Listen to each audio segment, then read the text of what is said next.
Hello दोस्तों, कैसे हो आप सभी। आज मैं आपके लिए कहानी लेकर आई हूँ। दीदी आप इतनी मतलबी कैसे हो सकती हैं। आज सुबह दीदी का फ़ोन आया था कि अगले हफ्ते वे दिल्ली आ रही हैं तो 2 दिन उनके यहाँ रुकेंगी। 15 साल हो गए दीदी की शादी को। 2 बेटे हैं उनके। बहुत बड़े घर की बहू है वह। उनकी शादी भी बहुत धूमधाम से करी थी पापा ने। पर दीदी की शादी के बाद ऐसा समय बदला, पापा के नुकसान लगता चला गया और वह यह बर्दाश्त नहीं कर पाए और बिस्तर के लग गई।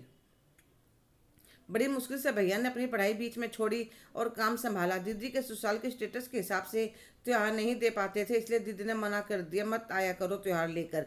फिर तो उनसे नाम मात्र का रिश्ता रह गया। फिर भैया ने मेरे लिए रिश्ता देखना शुरू किया तो एक मध्यम वर्गीय परिवार में देखा। राजेश को देखा तो भैया ने बात आगे बढ़ाई और मुझे बुलाकर फोटो दिखाकर बोले, अनीता देखो, यह राजेश है, नौकरी करता है, घर में माता पिता हैं, एक शादीशुदा नंद है। तो मैं भी हाँ कर दी। शादी में दीदी बस 2 घंटे के लिए आई। भारी भरकम साड़ी जेवरों से लदी बस कुछ देर रुक कर चली गई। राजेश के साथ विदा होकर मैं ससुराल आ गई। सास ससुर बहुत अच्छे थे, खूब प्यार मिला। धीरे धीरे से मैं 2 बच्चों की एक एक बेटी और एक बेटी की माँ बन गई। सासू माँ दुनिया में रही नहीं। ससुर जी बीमार रहने लगे। एक कमाने वाला तो खोचों में कटौती करने की कोशिश करने लगी। नंद रानी का आना जाना भी लगा रहता। वह भी सबको बहुत प्यार करती थी।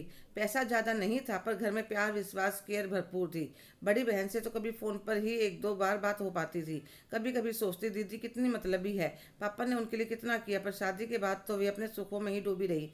मैं का भाई बहन सब त्याग दिए, पर फिर भी बड़ी बहन उनके आने की बात सुनकर मन में बहुत खुशी हुई।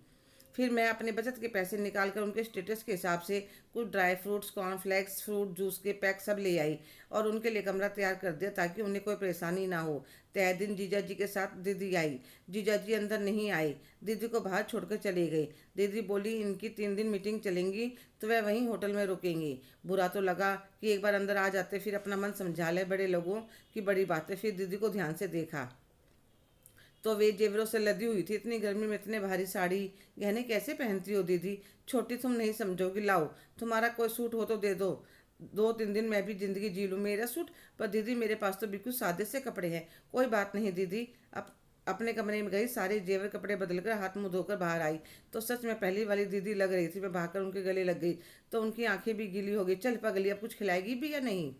हाँ बताइए दीदी, आप दोपहर को लंच में क्या लेती हैं? मुझे पता नहीं था, नहीं तो मैं बना कर रखती, पर अभी 5 मिनट में तैयार कर देती हूँ। तुमने क्या बनाया है? दीदी मैंने तो बच्चों के लिए छोले भटूरे बनाए हैं, वह स्कूल जाने से पहले कहकर गए थे। ठीक है, मैं भी वही खाऊंगी। पर दीदी आप तो फैट फ्री खाना खाती होंगी। चल छोड़ सब, आज मैं छोले भटूरे ही खाऊंगी। इतने बच्चे भी स्कूल से आ जाते हैं। मैंने बच्चों से कहा यह तुम्हारी मौसी माँ है। दोनों बच्चे उनके गले लग जाते हैं। फिर मैं सबके लिए खाना लगाती हूँ। ससुर जी को पहले ही खिला दिया था क्योंकि उन्हें दवाई लेकर आराम करना होता है। दीदी बच्चों के साथ बड़े ही प्यार से खा रही थी। फिर मैंने भी खाया और बच्चों को कहा थोड़ी देर आराम करो, फिर होमवर्क भी करवाना है। रसोई समेट चाय बनाकर दीदी के पास आ जाती हूँ और बताओ दीदी कैसी बीत रही है ज़िंदगी? छोटी बीत नहीं रही, काट रही हूँ। ज़िंदगी तो कभी जी ही नहीं। कैसी बात कर रही हो दीदी, आपके पास ससुराल में तो किसी बात की कमी ही नहीं है। बात तो तुम्हारी ठीक है छोटी, पर बड़े घर की बहू बनना आसान नहीं होता। तुम्हें पता है बड़े घर की बहुएं पूरा दिन शोपीस की तरह सजी धजी रहती हैं, ना खुलकर हंस सकती हैं ना बोल सकती हैं। इतने छोटे थे मेरे बेटे, तुम्हारे जीजा जी ने बोर्डिंग में डाल दिया। बच्चों को बड़ा होता देखना, उनको अपने हाथ से खाना खिलाना तरसती रही। मायके में किसी के सुख दुख में काम ना आ सकी। जब भाई त्योहार लेकर आता तो वह सारा नौकर को दे देते। मैंने खुद को ही बुरा बना लिया ताकि मेरे भाई की इज्जत पर आंच ना आए। बहन पिंजरा तो पिंजरा होता है, चाहे वह लोहे का हो या सोने का। पर मैं यह 3 दिन पूरी उम्र के लिए खूबसूरत यादें बनाने आई हूँ। तुम्हारे हाथों में माँ का स्वाद है तो जब तक सारी चीज़ें तुमसे बनवा कर खाऊंगी। आलू के पराठे, मटर पुलाव, खूब सारी तीखी चटनी डालकर, खीर, आमरस, पूरी। चलो दीदी ठीक है, पहले बाजार घूम कर आते हैं, सब्जी लेने चलते हैं। तुम खुद सब्जी लेकर आती हो? हाँ दीदी, फिर हम दोनों बहनें बाजार जाते हैं। दीदी बड़े चाव से सारी सब्जियां खुद छांटती हैं। फिर हम पानी पूरी और चाट खाते हैं। दीदी तो ऐसे खा रही थी जैसे कोई अमूल्य चीज़ मिल गई हो। हंसी खुशी 3 दिन कैसे बीत गए पता ही नहीं चला। चलने से पहले बोली, छोटी सच तुम्हारा घर स्वर्ग है, इसे ऐसे ही बनाए रखना। और गले लगाते हुए उनकी आंखें भीग गई और जीजा जी की भेजी हुई गाड़ी में बैठकर चली गई। मैं उनके कमरे में गई तो देखा वहाँ पर कुछ पैकेट रखे थे। छोटी है, बच्चों के लिए और तुम्हारे और राजेश जी के लिए और हाँ अंकल जी के लिए भी कुछ तोहफे हैं। तुम्हारे प्यार के आगे सब फीके लगे, इसलिए खुद नहीं दे दिए। तुम्हारी बहन। मैं चिट्ठी पढ़कर रो पड़ी। बहन पर मुझे गुस्सा आता था, वह कितनी मतलबी है, पर वह तो बेचारी खुद ही अकेली है, सब कुछ होते हुए भी प्यार के लिए तरसती है। हेलो दोस्तों, कैसे हो आप सभी?